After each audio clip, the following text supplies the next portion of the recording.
तो हम बात करते हैं टाइप ऑफ जीएफसी ड्राइंग्स यानी कि गुड फॉर कंस्ट्रक्शन ड्राइंग्स में। सबसे पहले इसमें आती है हमारी आर्किटेक्चरल ड्राइंग। इसमें क्या होता है, बेसिक प्लानिंग की जाती है। भाई यहाँ आपका रूम आएगा, ये स्पेस हम टॉयलेट्स के लिए यूज करेंगे, ये हमारी लॉबी रहेगी, यहाँ हमारा पूजा घर आएगा, ये हम आगे पीछे सेटबैक छोड़ेंगे, यहाँ हमारा डोर विंडोज आएंगे।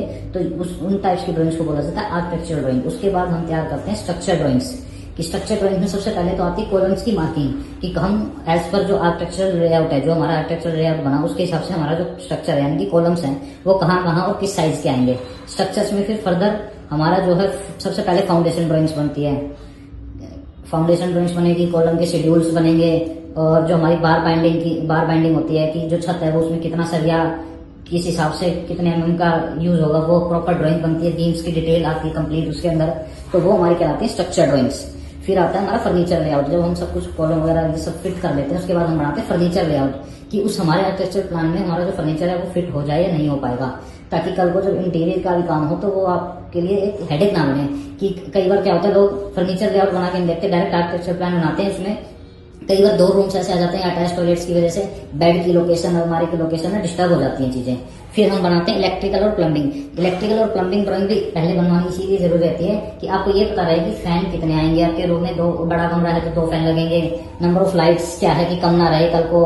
और जो हमारी सबसे मेन बात रहती है स्विच बोर्ड्स की, कि हमारे बेड्स के साथ हमारे स्विच बोर्ड्स हों, जहां हमारी नेसेसिटी है वहां हमारे स्विच बोर्ड्स अवेलेबल हो। ऐसा ना हो कि हमने जब तो दे दिया बिना फर्नीचर लेआउट के इलेक्ट्रिकल को, और हमारा बेड लगा कहीं और वहां पे इलेक्ट्रिकल पॉइंट हमें मिले ना। तो इस चीज की दिक्कतें ना आए तो हम इलेक्ट्रिकल की ड्राइंग बनाते हैं। प्लम्बिंग में हमारे जो पाइपिंग सिस्टम है फ्रेश वाटर का और सीवेज आउटेज का, वो सब पहले से ही मेंशन कर देते हैं ताकि कोई किसी चीज के साथ क्लैश ना करे चीजें।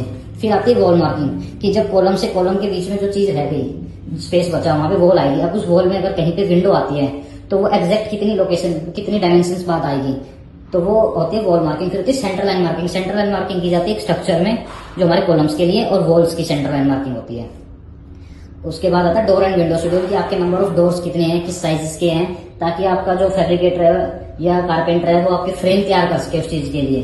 फिर हम बनाते हैं एलिवेशन और सेक्शन। एलिवेशन और सेक्शन में हम मेंशन करते हैं हाइट्स क्या रहेगी बिल्डिंग की, फ्लोर वाइज क्या हाइट रहेगी, प्लिंथ लेवल हमारा क्या रहेगा, बीम कितनी लटक आएगी, वो सेक्शंस में हमारे सब क्लियर हो जाती है। और एक हम बनाते थे आर्किटेक्ट जो बनाते हैं 3D व्यू। 3D व्यू में क्या होता है कि आपकी बिल्डिंग, हम एक इमेज जनरेट करते हैं कि आप जो पैसा लगा रहे हो अपने घर पर, हॉस्पिटल पर, स्कूल पर, वो फिर फ्रंट में कैसा दिखेगा बनने के बाद।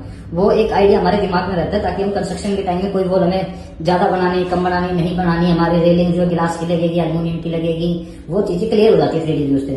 तो इसीलिए आपको आर्किटेक्ट हमेशा हायर करने चाहिए।